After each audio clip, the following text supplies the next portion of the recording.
Pekan kedua dan ketiga November 2021 akan diisi laga-laga terakhir penyisihan grup kualifikasi Eropa untuk Piala Dunia 2022 di Qatar. Baru ada dua tim yang sudah memastikan diri untuk lolos, yaitu Denmark dan Jerman. Akan dibahas di sini siapa butuh apa untuk bisa lolos.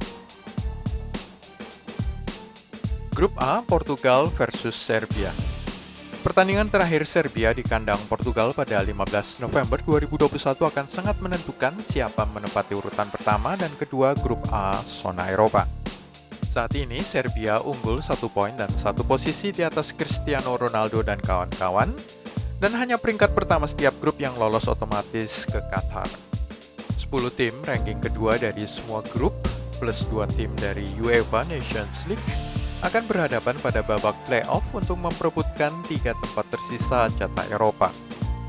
Seleção butuh kemenangan di kandang Republik Irlandia pada 12 November guna menyalip posisi Serbia yang sudah melakukan 7 pertandingan sebelum kedua tim saling berhadapan pada matchday terakhir grup A. Grup B, Spanyol versus Swedia. Tim nasional Spanyol dalam posisi harus menang dalam 2 laga terakhirnya di grup B, yaitu tandang ke Yunani pada 12 November dan kemudian menerima kunjungan Swedia pada matchday terakhir 15 November 2021. Victor Lindelof dan kawan-kawan dalam posisi sedikit lebih baik daripada pasukan Luis Enrique, memiliki 15 poin dari 6 pertandingan grup B sejauh ini dan mereka hanya butuh 4 poin saja dari 2 pertandingan terakhir untuk memimpin grup B, yaitu tandang ke Georgia dan kemudian tandang ke Spanyol.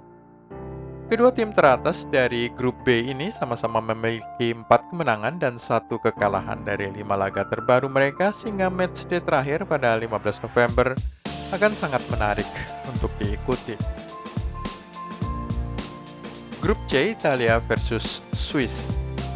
Bulgaria dengan nilai 8 pada urutan ketiga sudah tidak mungkin lagi untuk mengejar perolehan nilai Italia dan Swiss yang sama-sama memiliki 14 poin. Mereka berdua hanya dipisahkan oleh selisih gol saja. Italia akan menjamu Swiss pada matchday ke-7 grup C dalam apa yang terlihat sebagai big match guna penentuan siapa finish pertama dan siapa kedua.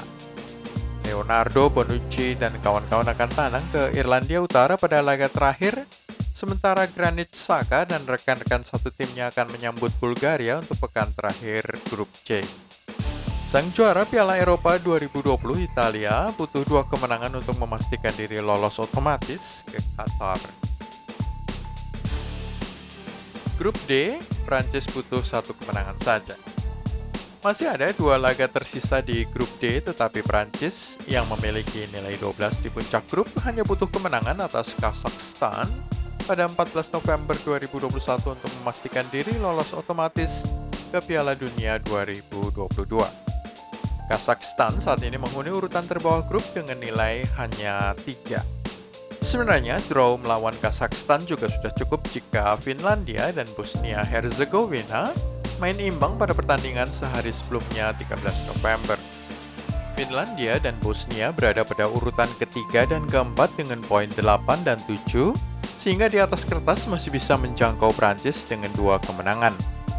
Tetapi jika Le Bleu sampai kalah di tangan Kazakhstan, maka matchday terakhir menghadapi Finlandia akan sangat penting. Ukraina pada posisi kedua hanya memiliki 1 laga tersisa. Grup E, Wales versus Belgia. Gareth Bale dan kawan-kawan tertinggal 5 poin di bawah Belgia yang mengisi posisi pertama grup E zona Eropa. Di atas kertas, Wales masih bisa lolos otomatis jika menang 2 kali, yakni atas Belgia pada matchday terakhir 17 November, selain menang atas Belarusia pada pertandingan pekan ke-7 3 hari sebelumnya. Sembari mengharapkan Romelu Lukaku dan kawan-kawan takluk di tangan Estonia pada 14 November. Republik Ceko berada pada posisi kedua grup E dan sudah tidak mungkin lagi mengejar Belgia karena hanya memiliki 1 laga tersisa. Mereka akan berusaha mempertahankan jatah playoff saat menjamu Estonia pada pekan terakhir. Grup F tinggal posisi kedua. Denmark sudah memastikan diri untuk lolos otomatis ke Piala Dunia 2022 menguasai puncak grup F dengan 24 poin. Hal ini menyisakan Skotlandia dan Israel berebut jatah posisi kedua yang akan masuk ke babak playoff.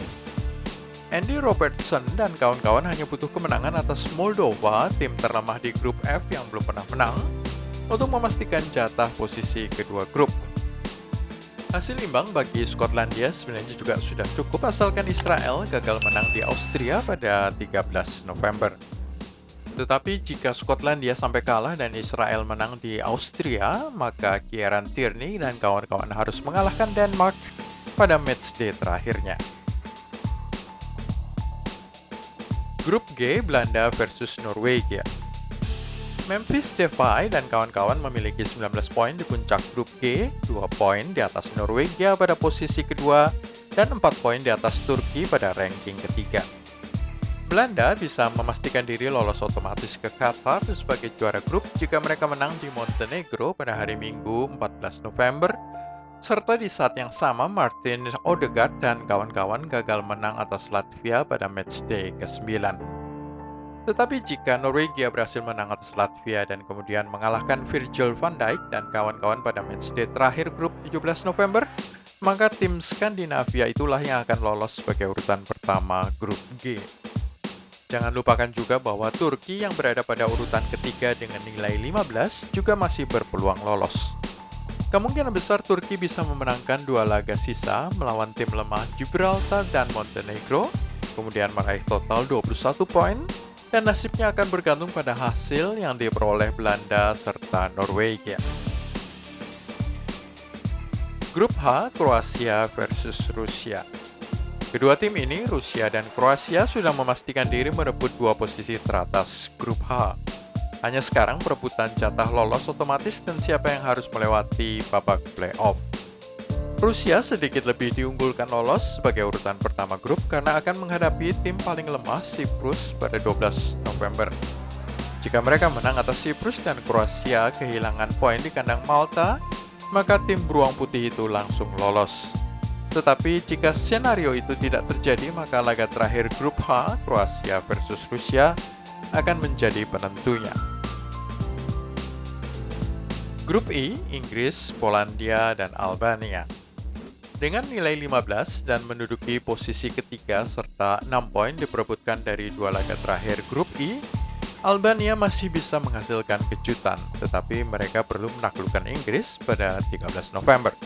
Sebaliknya, jika Scott Gareth Southgate menang atas Albania pada matchday ke-9, mereka masih butuh satu syarat lain, yaitu Polandia gagal menang atas Andorra.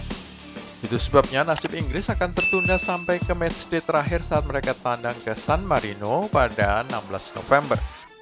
Kemungkinan besar Polandia dan Albania akan memperebutkan jatah playoff. Robert Lewandowski dan kawan-kawan tandang ke Andorra pada 13 November sebelum menjamu Hungaria selang 3 hari kemudian. Grup J, perebutan 3 tim. Dengan Jerman sudah pasti lolos sebagai juara grup J, maka 3 tim, Rumania, Makedonia Utara, dan Armenia, akan memperebutkan 1 jatah tersisa. Seperti sudah disebutkan di awal tadi, 10 tim ranking kedua dari semua grup, plus 2 tim UEFA Nations League, akan saling berhadapan pada babak playoff untuk memperebutkan 3 tempat tersisa jatah zona Eropa. Selengkapnya bisa kamu lihat di website gilabola.com. Itu semua dari Gila Bola untuk hari ini. Jangan lupa klik like, subscribe, dan tenang loncengnya. Terima kasih sudah menonton. Salam Gila Bola.